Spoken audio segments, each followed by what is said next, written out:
Hello, de nouveau, même décor, même jour, mais sujets différents.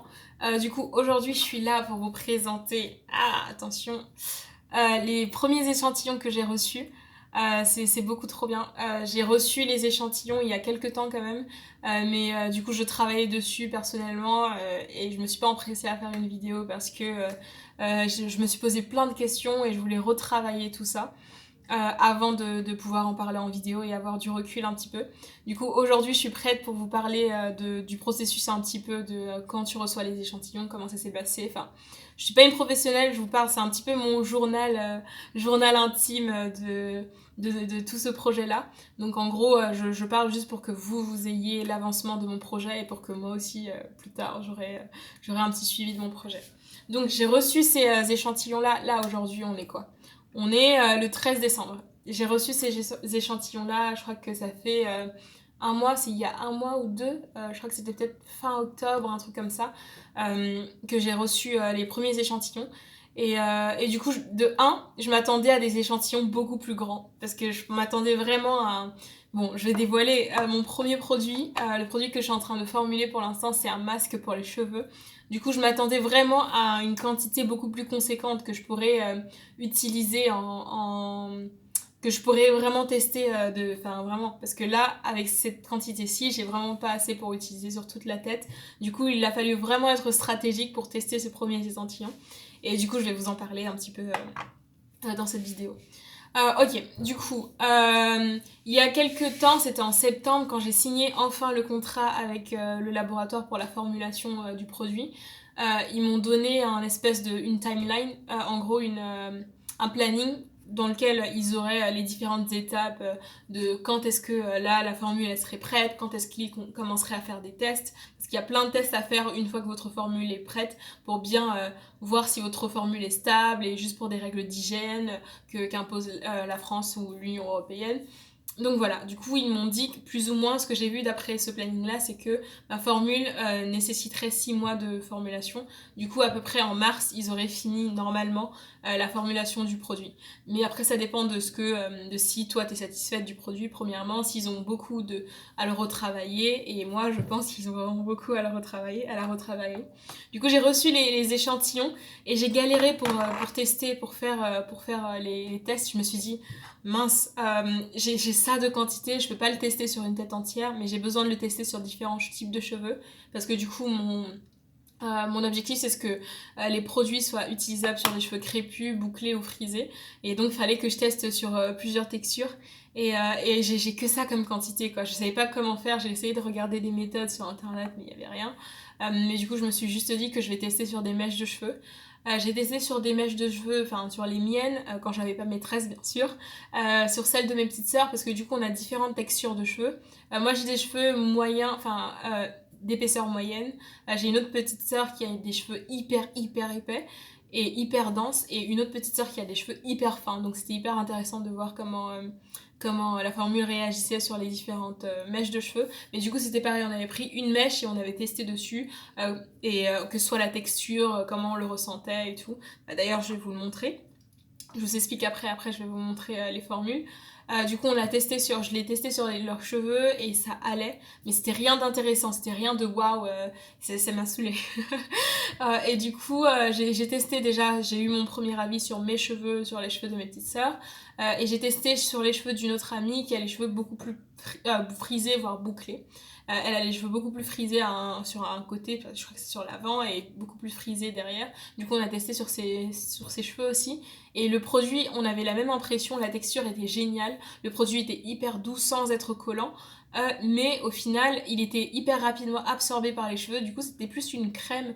Pour moi, j'avais plus l'impression que c'était une crème sans rinçage qu'un masque. Parce qu'un masque, c'est beaucoup plus épais et t'en mets une tonne et ça embaume vraiment tout ton cheveu. Alors que ça, c'était vraiment absorbé par le cheveu et il y avait plusieurs autres aspects que j'aimais pas de la formule. Et du coup, je leur ai fait retravailler, je leur ai envoyé mon avis. Du coup, pour dire plus ou moins, pour essayer d'expliquer tout ça, j'ai 3 essais différents. Du coup, le laboratoire va m'envoyer 3 fois des formules à tester et moi je vais leur dire si ça me va ou pas. Mais c'est maximum 3 fois. Du coup, il faut que je fasse très attention, que je teste hyper bien les produits avant de leur faire mon retour. C'est pour ça que j'ai pris énormément de temps. Je leur ai fait mon retour, je crois que c'était fin novembre. Du coup, j'ai pris quasiment plus d'un mois pour le faire.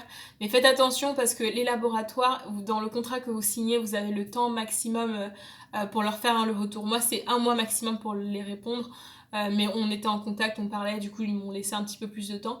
Mais sachez qu'au bout d'un mois, par exemple, avec mon contrat, si je réponds pas au bout d'un mois, bah, il considère que j'accepte la formule. Donc faites très attention à continuer à communiquer avec votre laboratoire et à leur donner un retour le plus rapidement possible. Ok, du coup, je vais vous montrer un petit peu à quoi ressemblent les deux formules. Je vais éviter de vous montrer ce qui est marqué dessus parce qu'il y a marqué des informations privées. Mais voilà, j'ai les deux formules. Et ce qu'elle m'a dit quand elle m'a envoyé les formules, la chef de projet de ma formule, c'est que ce qui changeait en fait c'était vraiment uniquement les textures. Je sais pas si vous pourrez le voir, celle-ci est beaucoup plus épaisse alors que celle-ci est beaucoup plus liquide. Je trouve que ça se voit pas mal parce que celle-ci est un peu plus liquide et celle-ci on voit vraiment que c'est une grosse crème qui bouge pas quoi. Alors que ça c'est beaucoup plus liquide. Et du coup, bien sûr, vu que dans mon brief, ce que j'avais demandé, c'était vraiment une texture épaisse, je lui ai validé cette formule-ci, parce que je veux vraiment quelque chose d'onctueux et d'épais. Et je vais vous montrer ce que ça donne. Celle-ci, c'est la formule... Ah, il y a la lumière. Celle-ci, c'est la formule liquide, et elle est vraiment hyper liquide. Elle est vraiment liquide, ça coule de fou, quoi. Et c'est vraiment pas ce que je veux. C'est beaucoup trop liquide. Là, on dirait vraiment une crème, qu'on utiliserait une crème sans rinçage. Je sais pas si en le mettant sur ma main ça vous sert, mais regardez, en le mettant sur ma main, c'est vraiment liquide quand on dirait vraiment une crème qui est absorbée, comme limite une crème pour le corps quoi. C'est vraiment, elle disparaît, on dirait vraiment pas un masque. Et moi je veux un masque, donc je leur ai dit non, c'était vraiment pas la formule que je voulais. Génial, j'ai rien pour effacer ça. Et ça c'est la deuxième formule. Attendez, je vais mettre, voilà, deuxième formule et elle est beaucoup plus épaisse. Regardez, elle est hyper épaisse et c'est génial. Elle était beaucoup plus épaisse et là c'est vraiment un masque. Regardez, ça coule pas du tout et là c'est vraiment un truc que c'est génial parce que la texture elle est vraiment bien pour l'application. Ça veut dire que quand tu vas l'appliquer, tu vas en prendre un main, tu n'auras pas une texture qui coule parce que c'est désagréable pour un masque. Et vous voyez comment elle reste vraiment en place. Et cette formule-ci elle est beaucoup plus épaisse quoi, regardez. Quand j'étale, c'est vraiment, ça reste épais parce que c'est vraiment la texture d'un masque que moi je recherche. Du coup, je leur ai validé la deuxième formule. Et par contre, je leur ai dit qu'il y avait plusieurs choses que j'aimais pas du tout sur la formule. Moi, ce que en plus, l'odeur de nouveau. En fait, je leur ai dit que je veux vraiment je veux pas vous spoiler trop le produit, mais je voulais une odeur beaucoup plus présente que celle-ci. Ils m'ont donné une odeur qui est quasiment absente. C'est beaucoup trop subtil pour moi, tu vois. Je veux vraiment un masque quand tu l'utilises, ça sent après dans toute ta salle de bain, j'adore ça. Et du coup, l'odeur m'allait pas du tout, je leur ai dit dans mon retour. Et la couleur, je voulais vraiment une autre couleur. Là, vous pouvez pas du tout le voir, mais c'est censé être un beige bizarre. Un beige un peu... ouais, plutôt un beige un peu rose. Alors que moi, j'avais demandé une autre couleur. Que je vais pas vous dire pour l'instant parce que je vais pas vous spoiler. Et que j'ai envie d'en parler plus tard. Mais voilà, c'est vraiment tous voilà plus ou moins les premiers échantillons. Ça fait un peu dégueulasse sur ma main, je suis désolée. Mais voilà, voilà. Donc ce que j'ai fait une fois que j'ai reçu les échantillons, c'est que je les ai testés comme je vous l'ai dit. Et ensuite, je leur ai fait mon retour par écrit. Et un truc également que j'ai fait, c'est que je les ai appelés directement, mais c'était pour autre chose. Parce qu'au final, quand elle m'a envoyé les formules, je lui ai dit, parce que pour moi c'est hyper important de faire attention à ce que je mets dans les produits, du coup je lui ai demandé, je veux que vous m'envoyiez Linky, c'est-à-dire la liste des ingrédients des deux formules, ainsi que de là où viennent les produits. Je vous expliquerai pourquoi dans une autre vidéo, mais c'est hyper important pour moi, pour mon orientation, parce que comme je vous ai dit, je voudrais des ingrédients qui viennent d'Afrique aussi. Donc, par exemple, ma formule, petit spoil, contient du beurre de karité, et ce beurre de karité, je voulais qu'il soit d'Afrique et d'un pays en particulier. Et donc voilà. Du coup, je lui ai demandé tout ça et j'ai analysé moi-même également les ingrédients. Je sais que je suis pas formulatrice, mais j'essaye d'en apprendre un maximum. Et ça m'a fait me poser plein de questions parce qu'à un moment, je lui ai dit, par exemple, au niveau de la texture, est-ce qu'on pourrait améliorer peut-être la texture? Elle m'a dit, ouais, c'est compliqué parce que la formule que. Parce que j'ai demandé une formule orientée naturelle parce que je veux des bons produits. Et elle m'a dit, ouais, mais si vous voulez un 98% de naturel, vous pouvez pas faire ça, ça, ça. Mais je me suis dit, ok, enfin, est-ce que c'est si important que ça? Est-ce qu'au final, moi je veux une bonne formule, un produit qui fonctionne bien? Moi je veux pas me focaliser sur le pourcentage de naturel ou de pas naturel, tu vois? Parce qu'au final, c'est vraiment un outil marketing. Donc je travaille dans le marketing, du coup je sais un petit peu ce qui se passe, c'est qu'au final, c'est des trucs. En fait, t'as une grosse partie quand tu demandes une formule, une grosse partie réclamation, ce que tu vas pouvoir utiliser pour ton marketing et dire 100% naturel, je sais pas, pourcent naturel, ou sans sulfate, sans machin truc. Ça, c'est pour le marketing, pour après le vendre aux personnes. Mais au final, ce qui m'importe vraiment, c'est la formule et que le produit soit bon, que les ingrédients soient bons. Du coup, c'est vraiment pas ça mon focus. Je veux pas que ce soit particulièrement 99% pour je sais pas quoi, pour juste que ce soit juste parfait pour le marketing. Je veux vraiment un bon produit avant tout et qui soit sain et qui comporte des ingrédients qui viennent d'Afrique. Enfin, vraiment monitorer moi-même mon produit. Du coup, je l'ai fait un appel avec elle.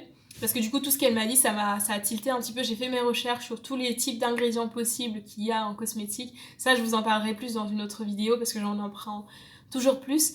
J'ai fait ma recherche sur les types d'ingrédients qui existent, le pourquoi il y a une différence entre les cosmétiques naturels et les cosmétiques la cosmétique qu'ils appellent conventionnelle.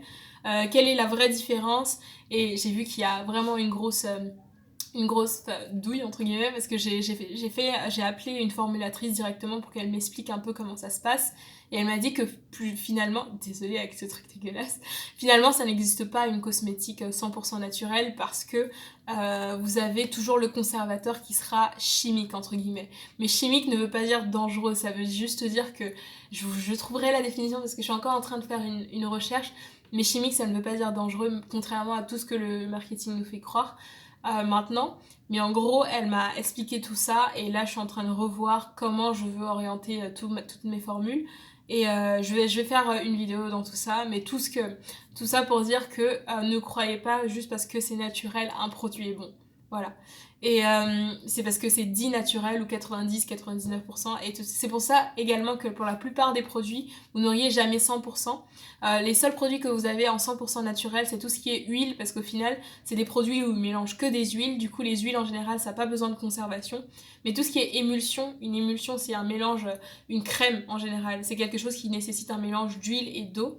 Ce sera forcément limité à 99% naturel parce que le conservateur est obligatoirement chimique ou en tout cas ne provient pas d'une plante parce que de toute façon une plante c'est un organisme vivant qui pourrit à un moment. Du coup c'est pour l'instant impossible de créer un conservateur qui conserve des crèmes pendant, je sais pas, des mois et qui soit naturel. Donc tout ça pour vous dire que ne vous fiez pas au marketing qui essaye juste de vous mettre qui les intéresse et vraiment essayez juste de vous-même faire vos recherches et vraiment pas juste vous dire que parce que c'est marqué 99% naturel, c'est un bon produit. Parce qu'également, j'ai appris que tu as tout ce qui est huiles essentielles qui sont allergènes, du coup ça peut vous créer des réactions si vous utilisez, et pourtant c'est un ingrédient naturel.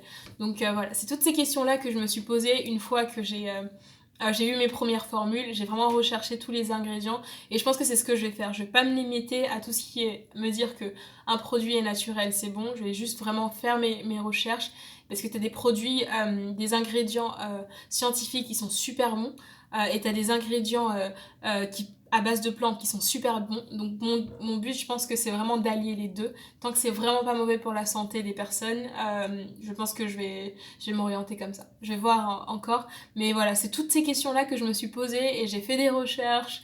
Je suis allée dans des bibliothèques chercher des recherches, faire des recherches sur des livres, dans des livres de cosmétiques pour voir vraiment la différence entre tout ça et voir que la cosmétique c'est beaucoup plus loin que juste ce que nous on connaît en surface et c'est hyper intéressant aussi en même temps. Donc voilà, donc si vous également vous êtes dans ce processus là, essayez d'éviter, prenez votre temps pour faire vos recherches et évitez de faire toutes les choses juste parce que vous avez envie de le faire et juste créer, sortir un produit. Parce que j'étais tellement excitée, moi, au tout début, je me disais que la première formule qu'ils vont m'envoyer, ce sera parfait, je vais la sortir de suite. Mais non, finalement, je veux vraiment avoir un truc bien que moi j'utiliserai pendant des années, être fière du produit que je vais sortir, que je me suis dit que non, il faut vraiment que je fasse mes recherches, que je sois sûre de tout avant de le mettre sur le marché. Donc ces 2 petits échantillons là, ils sont encore à retravailler. J'ai envoyé du coup, une fois que vous avez testé les produits, vous envoyez votre retour au laboratoire par email, et je vous conseille énormément de les appeler pour être exactement sûr de ce que vous avez dit par email, parce que j'ai envoyé des trucs par email et la fille qui a reçu mes commentaires a confondu certaines choses, donc quand on s'est appelé, on a reconfirmé ça, donc n'hésitez vraiment pas à les appeler, c'est hyper important. Donc voilà, c'est tout ce que j'ai pour cette fois-ci avec les petits échantillons. J'espère vous faire une autre vidéo très rapidement avec un avancement de ces échantillons-là, avec les prochaines formules. Donc voilà, n'hésitez pas si vous avez d'autres questions. J'espère que cette vidéo vous aura été utile. Voilà, on se retrouve très vite dans une autre vidéo. Bye.